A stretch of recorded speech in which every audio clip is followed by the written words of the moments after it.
Во 19. век, европскиот дел на османлиската држава станал една од најинтересните и најважните територии за политичките, економските и воените интереси на моќните европски држави. Поради тоа, бројот на агентите кои под разни изговори патувале низ овој дел од Османлиската империја бил се поголем.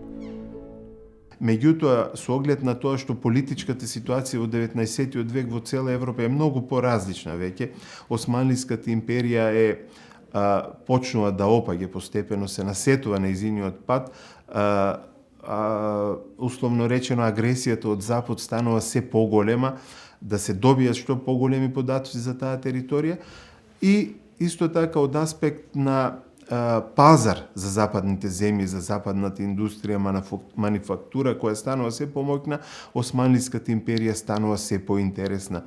Поради тоа и патеписците кои се овде присутни во 19. век нудат многу поинакви информации за Македонија, за територијата на Македонија, која во исто време станува и интересен дел за народите други на Балканот кои почнуваат полека да се будат, да креваат востанија и да формираат своји национални држави, како што, например, е Грција, како што е Србија, кои уште во првата половина на 19. век ги формираат своите држави и веќе започнуваат да ги насочуваат своите погледи кон териториите на Османлиската империја на Балканот. Поради тоа, патеписците од 19. век се изворедни извори за да се согледа и политиката на европските држави кон Османлиската империја, но во исто време и кон Македонија како дел од тие османлиски територии.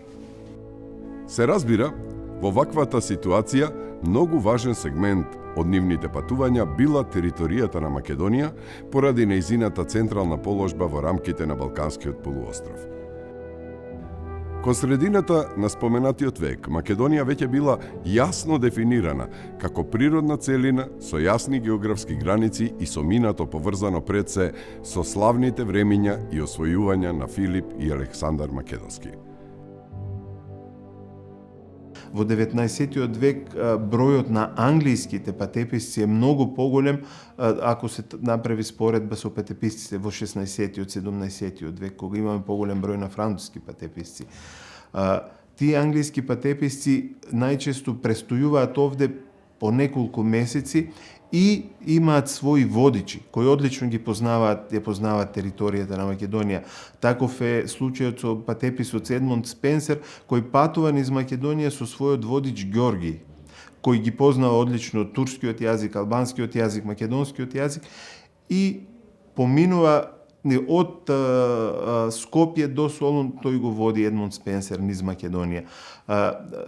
Тие луѓе во исто време им даваат податоци на патеписците за обичаите, за секојдневниот живот на луѓето, за начинот на нивната исхрана, на нивното облекување. И од тој аспект, покрај тоа што имаат овие патеписци политичка димензија, војна димензија, би рекол, повторно, оној вториот сегмент на тие патеписи, како што е секојдневниот живот, податоци за земјоделството, например, не знам, за флората, повторно заземаат место во патеписците. Еден од најначајните патеписци од тоа време бил англичанецот Едмунд Спенсер. Тој бил воено лице и затоа неговите патеписи веројатно имаат и воено-разузнавачки карактер. Тој го пропатувал целиот брег на Црно море. Бил во Грузија, на Кавказ, на Крим, бил меѓу татарите, а престојувал и во Македонија, Тракија, Албанија, Епир, Грција, пошто се вратил во Англија, каде издал повеќе книги за своите патувања. Во неговите патни забелешки оставил интересни податоци за неколку македонски градови. Неговиот опис тој го започнува со северните области на Македонија, од каде се чини и влегол на нејзина територија. Еве како тој го опишува тоа. Минувајќи крај караулата, патот не водеше низ расфрлени камења, се додека не пристигнавме до текот на реката Калкандел, при што, следејќи ги нејзините стрмни и непристапни брегови, дојдовме до едно место што потсетуваше на оаза во пустина, каде беше сместена убавата вила на пашата од Калканделен, Тетово, од каде што една патека не одведе до градот, древниот Кандилар. Калканделен е сместен на еден возвишен басен, почвата е алувијална и исклучително плодна. Во него има неколку илјади жители. Не е место од посебен интерес за патникот, со исклучок на неговата тутунска мануфактура и убавите вили на пашата, што представува копија на некоја тиролска колиба, украсена со светци и ангели и со пишани часослови што нашиот паша, како добар муслиман, ги беше заменил со букети цвеќе, арабески и цитати од Коранот.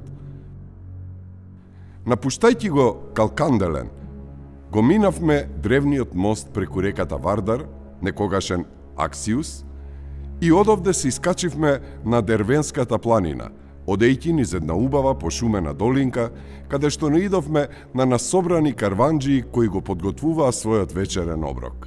Разнобојните огнови, одделните и сликовити облеки на патниците, евреи, ерменци, цинцари, словени, грци и албанци, пружаа жива и интересна гледка во дивата планинска област. Мојот сопатник Ѓорги се однесуваше како да е дома. Сите ги познаваше. Беше пречекуван со гласни извици на добре дојде. Едно кебе, распослано на тревата, служеше како софра. Виното и ракијата се подаваа од рака на рака, при што во сето тоа имаше голема топлина и срдечност. Не баре се работеше за престој на некој мошне ценет пријател. Речиси, сите наши нови пријатели беа кираџии, луѓе кои со тоа се занимаваа од нивната најрана младост, пренесувајќи стока и трговци од еден крај на Турција до друг. Им беше дозволено да носат оружје и патуваа во група од 20 или 30, кога требаше да се помине некоја опасна област. Бидејќи припаѓаа на различни народи, изборуваа различни јазици, во нивната меѓусебна комуникација се користеа со локален дијалект, составен од словенски и грчки јазик, што им беше познат на сите.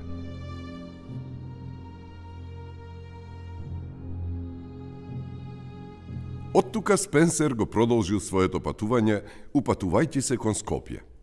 Еве како Спенсер го опишува овој град по пристигнувањето во него. Древното место Скопје, сместено на едно возвишено плато со голема површина. Центарот каде што се крстосуваат голем број стари патишта во периодот на македонците и на римјаните, представувало место од големо воено значење. Римјаните ги оставиле ѕидовите на еден замок кој предизвикува восхит, како и еден аквадукт со 55 аркади во подрачјето на градот, а кој денес служи како за солниште на овчарите и на нивните стада од летната жештина или од студената зима. Тврдината што е сместена на едно возвишение над бреговите на Вардар, била делумно рушена во различни историски епохи и повторно поправена, што ни овозможи да ја воочиме разликата во архитектурата на византиските грци, на српските кралеви и на денешните господари турците.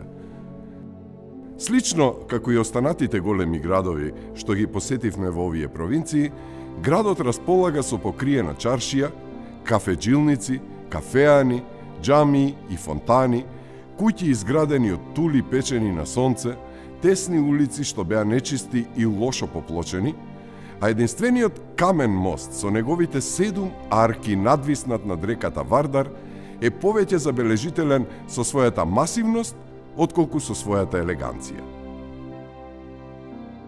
Кон овој опис на Спенсер на Скопје, ќе го надоврземе описот што за Скопје го оставил германскиот патописец Јохан Хан, кој во септември 1858 година, по порачка на Виенската академија на науките, тргнал на пат од Белград за Солун, за што Австрија била многу заинтересирана, поради својата источна политика и заради нејзините стремежи за излез на Егејското море.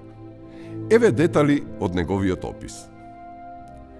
Камениот мост, кој што води преку Вардар кон градскиот кварт, што се наоѓа на десниот брег на Вардар, е изграден во еден стил според кој би можело да се заклучи дека делото му припаѓа на некој италијански мајстор за градење од последните 2 века. Сите што ги запрашавме во врска со градителот на мостот, не знаеа да ни дадат одговор. Бидејќи не успеале да добијат сигурни информации, Хан и неговата придружба решиле да останат подолго време во местото. Еве ги неговите понатамошни забелешки. По должината на Вардар се протега градскиот кварт, а угледните куќи и луксузот со кои тие се опремени сведочат не само за богатството на оние што живеат во нив, туку исто така и за безбедноста која тие ја чувствуваат. Куќите во кои што ние влеговме се карактеризираа со една навистина холандска чистотија. Од градбите во градот, освен џамиите, заслужува внимание градбата наречена Оловен Ан, Куршумлијан. Градбите кои што го носат ова име, како што инаку е познато, се отпорни на оган, а кон надворешноста се градени како добро обезбедени продавници и конаци за странските трговци. Овој во Скопје сочинува еден масивно граден двокатен четириаголник, кој што само на вториот кат има силно зацврстени и со решетки затворени прозорци. Човек влегува во дворот преку една утврдена и окована со железо врата. На подот во дворот има изделкани камени плочи, а во неговата средина се наоѓа една фонтана. На долниот кат се наоѓаат магацините кои што примаат светлина и воздух само од страната на дворот. Целата градба е изградена во еден едноставен, робусен, а сепак хармоничен стил и затоа без она пропаѓање што ја зафаќа градбата, таа би му се допаднала на секој посетител. Посебен впечаток оставаат имињата на дубровчаните и на венецијанците, испишани со црна или црвена боја на столбовите, кои што во минатиот век го посетиле Скопје. Претходниот патеписец Едмунд Спенсер во своето дело натаму го напушта пишувањето за Скопје и го продолжува својот патопис посветувајќи поголемо внимание на областа Македонија. Тој пишува: плодната, пространа Македонија, која произведуваше секаков вид животни потреби со нејзините богати пристаништа на Егејското море, во текот на сите векови представуваше плен за сите успешни освојувачи на овие провинции. Да се освои овој драгоцен камен на европскиот дел од Турција, доскоро представуваше предизвик и за српскиот херој Црниот Ѓорѓе. Негова цел беше да го нападне Нови Пазар, при што беше свесен дека откако ќе го освои овој град и неговите високи заштитни планини, ќе биде во можност да се спушти кон плодните низини на Македонија, при што ќе може да ги изгони турците кон Константинопол, како што тоа го направија неговите предци. Сепак, Македонија, колку и да е изложена на надворешни инвазии, таа не е без внатрешна одбрана, при што само мал број земји се наоѓаат во подобра положба на овој план, поради позицијата на планините и клисурите, каде што е можно да се изведува герилско војување. Го напуштивме Скопје, одејќи по брегот на реката Вардар, при што патот не одведе кон Треска, една живописна река чиј брег е подеднакво богат и населен, а потоа нашето јавање го продолживме кон Крушево, Прилеп и Битола. На оваа река наидовме на еден од оние стари поплочени патишта на македонските кралеви од околу 1 јарда широк. Овде не е можно да се сретнат прекрасните шуми на Србија, Босна и на Горна Мизија. Според кажувањата, пред турските освојувања земјата била густо пошумена, но како резултат на постојните бунтувања на населението на кое шумите му служеле како засолниште, тие во голем дел биле уништени. Климата во Македонија во секој поглед е мощно топла. Во повисоките предели на овие области, зимата започнува во септември и трае се до почетокот на месец април. Сепак, населението е составено од прекрасни, здрави луѓе и е сосем безбедно од гушавост, што представува проклетство за поголемиот број од планинското население. Ние барем не сретнавме ниту еден таков случај, што е честа слика на тиролските планини во Швајцарија. Ова можеби се должи на тоа што водата содржи доволно количество магнезиум, за кој се вели дека представува превентива за ова заболување. Напуштајќи ја прекрасната долина на Треска, поминавме преку планината на пат за Критчово, Кичево, древната Скиртијана. Кичево е прекрасно, сместено во подножието на еден планински венец, овде-онде покриен со шума, еден освежителен предел во овие области на Македонија, каде што студениот гол камен често е главната карактеристика на пределот.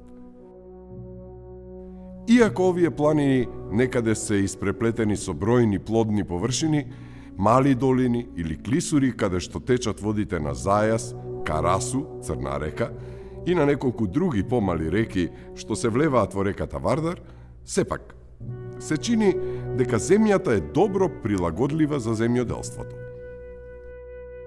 Го следевме текот на Карасу, или како што Ѓорги ја нарече Црната река, се до Перлип или Прилип, древниот Паремболе, еден значаен град кој што се состоеше од 5 до 6.000 жители.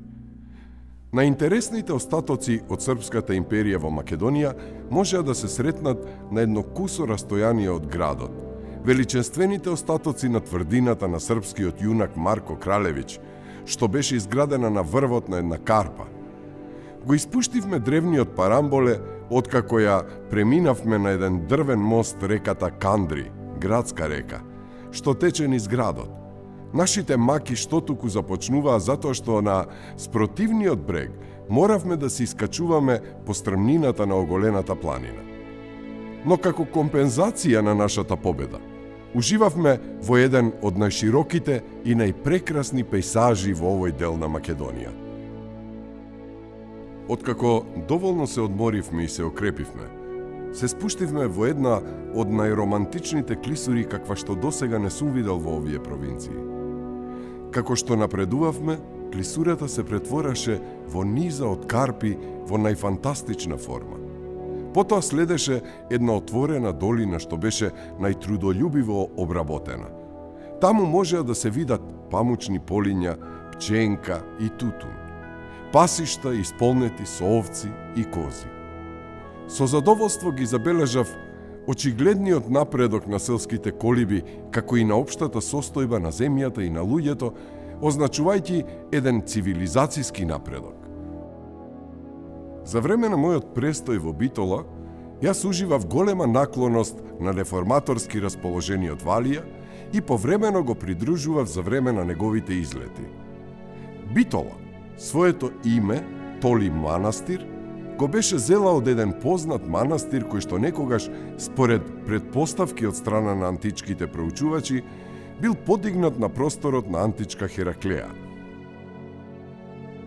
Тоа е седиште на везири од Румелија и на двајца паши, цивилен и воен, а се зборува дека во неа живеат 50.000 луѓе. Современите јавни згради, бараките за коњицата и пешадијата, болницата, палатата на везирот, како и она на двајцата паши, даваат на Битола европски изглед. Додека пак огромниот базар, бројните џамии, тесните улици и дрвените куќи сите се на турците. А бројните карвани од камили, мазги и коњи, кои што постојано минуваат низ градот, представува непобитен доказ за трговските активности на населението. Низ сите историски епохи на Македонија, Битола и нејзината прекрасна рамнина беше поприште на крвави судири.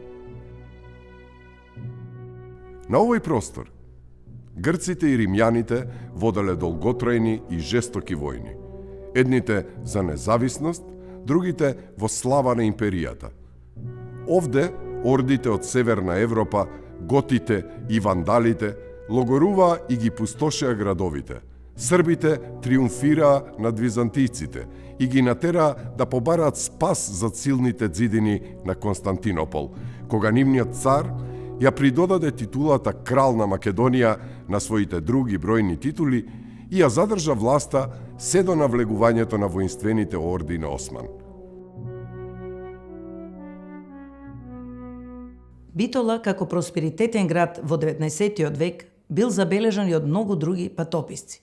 Според патописните забелешки на англискиот патописец Едвард Лир, кој патувал низ Македонија во 1848 година, Битола имала не помалку од 40 до 50.000 жители и градот за овие далечни провинции представувал надмокност, јасно оправдана по својата активност и просперитет. Иако Едвард Лир и неговата придружба очекувале да најдат на нечист и пуст град, тие биле пријатно изненадени при влезот на градот од големината на зградите, бараките, канцелариите, како и од широките и добро поплочени улици, па и од чистотата на куќите. Еве што забележал англискиот патописец Едвард Лир за Битола во своите патописни белешки кога патувал низ Македонија во 1848 година. Битола има не помалку од 40 до 50.000 жители и тој град за овие далечни провинции представува надмоќност, јасно оправдана по својата активност и просперитет. Мислевме дека сјајот и убавината на околината во градот ќе биде заменета со нечистотија и пустош.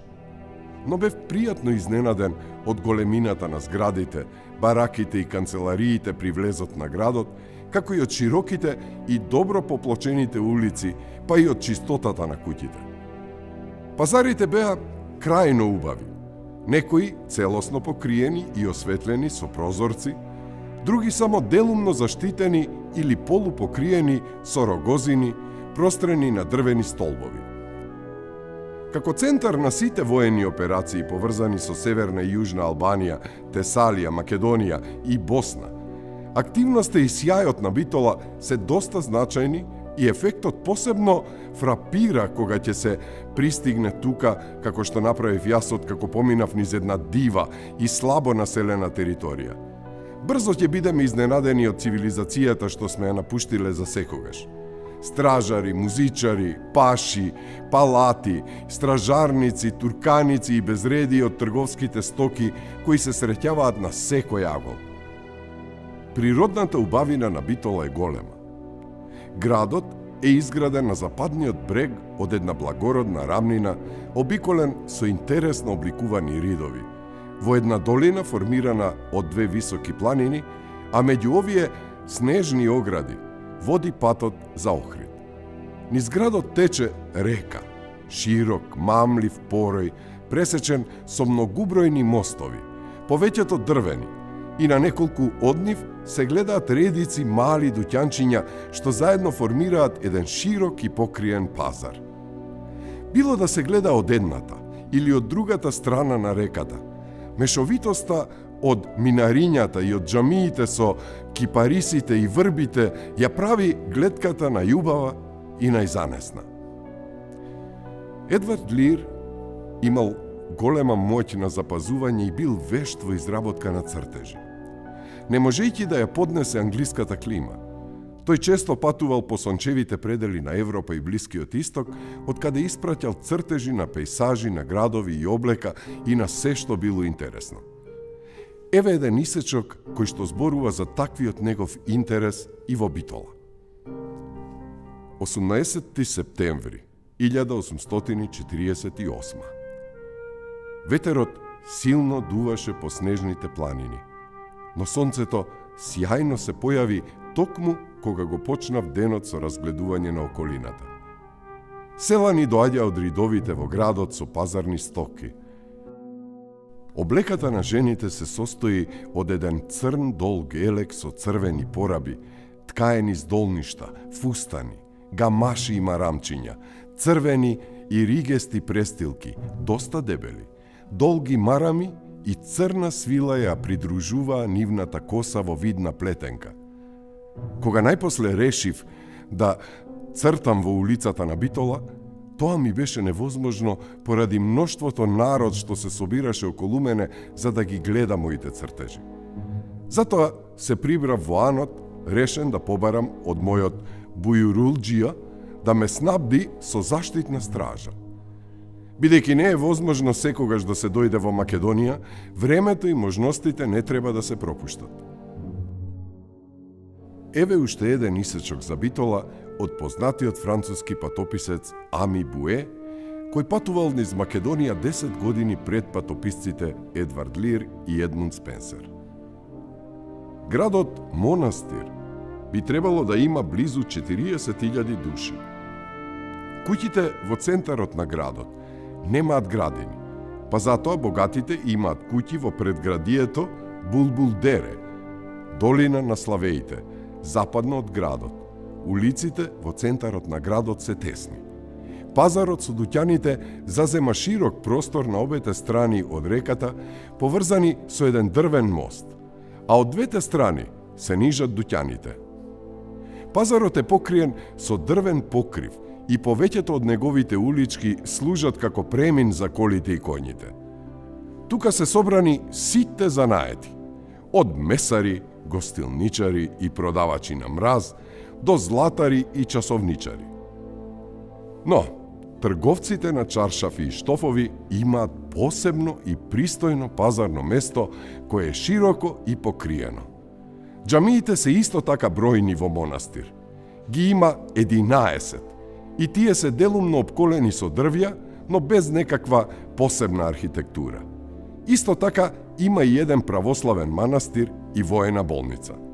За овој манастир и воена болница информации дава и чешкиот патописец Јозеф Милер од 1843 година. Тој бил член на Кралското лекарско друштво во Виена и член на многу други медицински, научни и хуманитарни друштва. Еве што вели тој за споменатата болница и манастир.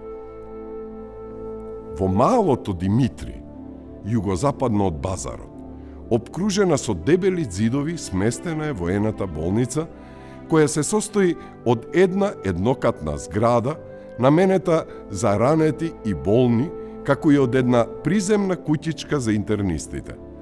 Северно од болницата и доста оддалечен од неа се наоѓа манастирот Свети Ѓорѓија, каде што живеат еден православен митрополит, еден игумен и 7 калуѓери.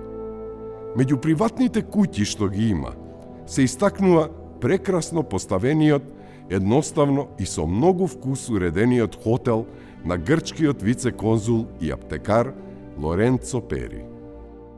Интересни податоци за Битола во својот патопис наведува и рускиот славист Виктор Иванович Григорович од 1845 година, специјалист за старословенски ракописи. Еве едно кусо сеќавање од неговиот престој во Битола. Со својата обширност, Битола може да се надпреварува со Солун, а пак со чистотата и со редот многу го надминува. Во Битола го посетив митрополитот Герасим. Титулата сега му гласи митрополит Пелагониски и екзарх на Македонија, наместо поранешната екзарх на Бугарија. Ја разгледав единствената, но пространа црква Свети Димитрија, изградена на местото на многу други цркви. Ги разгледав околните места до градот, обкружен со гробишта, и бев во соседниот манастир по име Преображение. Ќе спомнам дека во овдешната митрополија за прв пат сретнав траги од чествување на словенските апостоли. На горните клироси во црквата се направени 2 параклиса во чест на Свети Климент и Наум, следбениците на Кирил и Методий. Нивните икони се големи, доста стари и веројатно стигнале тука од некој параклис, какви што, како што вели преданието, тука ги имало многу.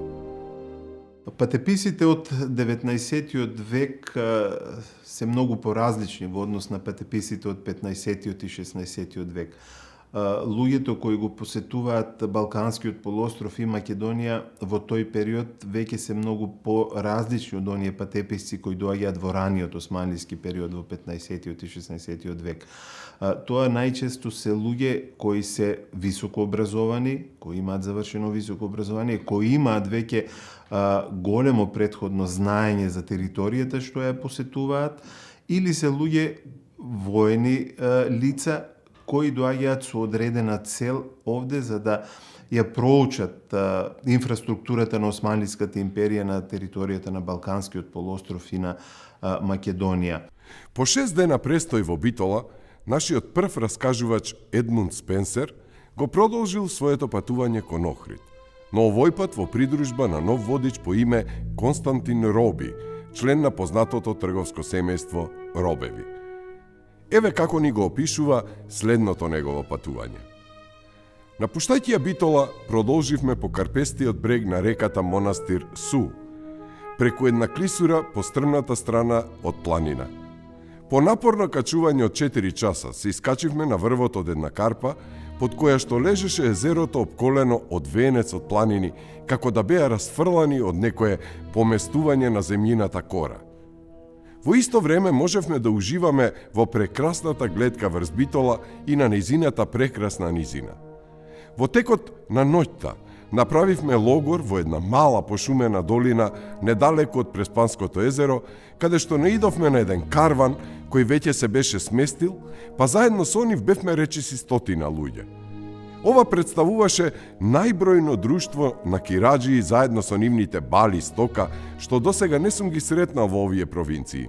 И навистина беше една интересна гледка да се наблюдуваат многобројните разгорени огнови на различни места во долината, обколени од представници на сите националности на Турската империја, при што секој од нив со својот јазик, со облеката и со начинот на однесување, одделно изразување, некоја од карактеристиките на неговата нација. А меѓу нив, вели Спенсер, еден осамен англичанец се препуштил себе си на нивната доверба и честност. Згора на тоа, го немав со себе мојот стар пријател Ѓорѓи да рече некој добар збор за неговиот англиски господин. Но од страна на овие луѓе со дивјачки израз на лицето, јас бев третиран насекаде со најголемо внимание и љубезност. Тие се сметаа почестени ако седнев да јадам со нив, да пијам, или да пушам со чибукот, или пак ако им раскажував нешто во врска со начинот на однесувањето и со обичаите на Франгистан, Западна Европа.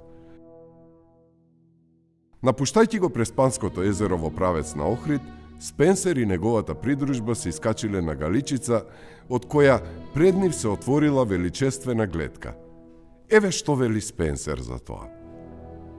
Уживав во многу убави гледки во европскиот дел од Турција, но ништо не беше поубаво и поромантично од оваа, разубавена од тој најдрагоцен камен меѓу сите езера, Охридското езеро. Пред мене се простираше прекрасна низина, со нејзините плодни води, езерото и градот Охрид со неговата разурната тврдина, ливадите и пасиштата, со нивните стада, ридовите, покриени со богати винови лози, низината и чемпресите. Во студената приквечерина се спуштивме по планината што водеше кон Охридската рамнина. Влеговме во градот Охрид, каде што бев срдечно пречекан од мојот гостопримлив пријател, господин Робе. Градот Охрид делумно изграден на бреговите на езерото, а делумно околу една одделна карпеста површина, над која се надвисуваат урнатините на една тврдина, го добил своето име од еден грчки збор – Акри, моќно и високо место. Населението се состои од неколку илјади христијани, како и од еден турски гарнизон од неколку стотици војници. Меѓу другото, Едмунд Спенсер слушнал дека местото било почестено со тоа што тука се родил и византискиот император Јустинијан, кој владеел од 527 до 565 година, кој повремено го користел Охрид како своја резиденција и го украсил со цркви, аквадукти и со други јавни зданија. Понатаму тој дава информации за црквата Света Софија велејќи. Црквата Света Софија, прилично сочувана, денес е претворена во магацин за потребите на турската војска. Света Софија не е забележителна според убавината на својата архитектура, но столбовите во нејзиниот внатрешен дел, со нивните прекрасни влабнатини, доволно покажуваат дека биле изработени со таква умешност, што содржи висок степен на перфекција и веројатно биле украс на некој пагански храм. Воодушевен од убавината на Охрид, Спенсер продолжува. Имав прошетано по многу земји. Уживав во некои од најсликовитите области на Стариот и на Новиот свет. Па сепак, не можам да се потсетам за некоја поромантична убавина од Охрид и неговото привлечно езеро. Прозирно како кристал, древните грци му го дадоа на Охридското езеро името Лихнис, а според кажувањата, во нивно време неговите убави брегови биле прибежиште на Пан, богот на планините, на пасиштата и на овчарите. Езерото исто така е богато со риби, кои без претерување можат да се видат на длабочина од 50 до 60 фити. Тие не само што се многубројни, туку се и со многу подобар квалитет во споредба со другите во езерата од натрешноста, особено што се однесува до пастрмката со најдобар вкус. Тоа се должи на големиот број чисти реки студени како мраз, кои втечуваат во езерото преку подземните канали во подножието на соседните планини во силен тек од манастирот Свети Наум до реката Дрим кај Струга. Манастирот Свети Наум, што беше романтично поставен на источниот брег на езерото, представува едно од најубавите зданија од таков вид во европскиот дел од Турција. Тој потекнува од периодот на владењето на императорот Јустинијан, кој го беше дарувал највеликодушно со земја и со други привилегии, а кои турците дозволија да ги задржи како надомест за тоа што монасите ќе приспособат еден дел од манастирот како болница и ќе се грижат за одреден број војници инвалиди и за други секти или верски припадници. Добрите отци толку добро и верно си ја исполнуваа должноста, што Свети Наум се здоби со наклоност и кај муслиманите, чии високодостојници неретко доаѓаат овде за да ја подобрат својата здравствена состојба. Монасите не уверуваа дека понекогаш овде третираат и преку 70 пациенти, чии број може да биде и двоен во случај на исклучителна потреба. Нивното братство, заедно со испосниците, броело околу 60 лица. Медицината во сите нејзини гранки се изучува овде и се применува професионално.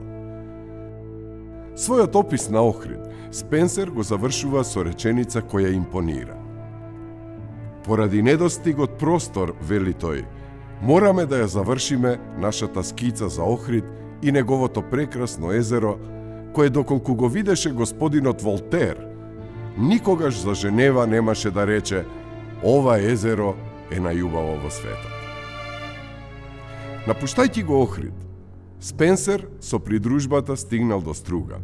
За неа тој пишува: Овде, врз основа на една претходна покана, го поминавме остатокот од денот и ја преспавме ноќта кај еден достоинствен човек, Деметриус Миладин, кој престојувал во Италија и во Трст и течно го зборуваше италијанскиот јазик.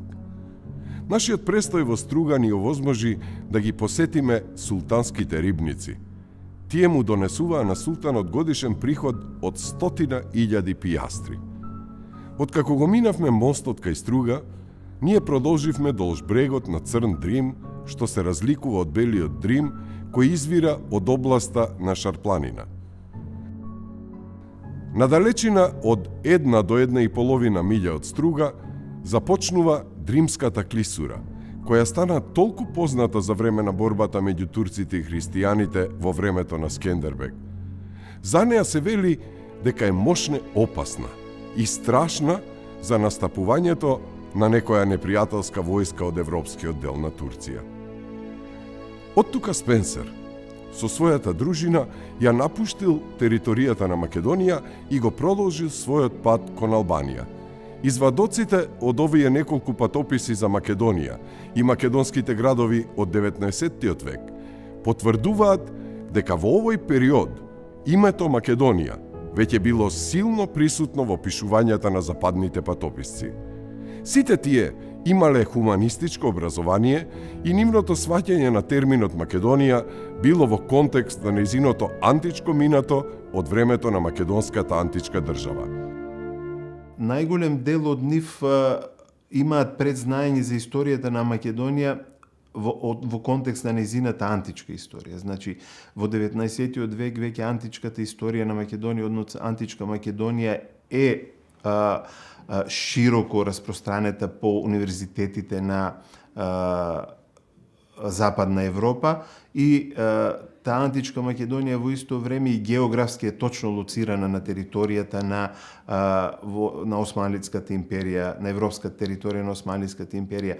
Во 19. век веќе мешањето меѓу античка Македонија и темата Македонија која е формирана во 8 век со центар во денешно Едрене е расчистена. Значи веќе е јасно за која Македонија станува збор и од аспект на тоа што таа територија е на европско тло, таа станува изворедно интересна за Австрија, за Франција, за Англија. Тие генерално се придржувале до античките историски граници, кои во најголема мера и денес се основа на современото разграничување на областа Македонија.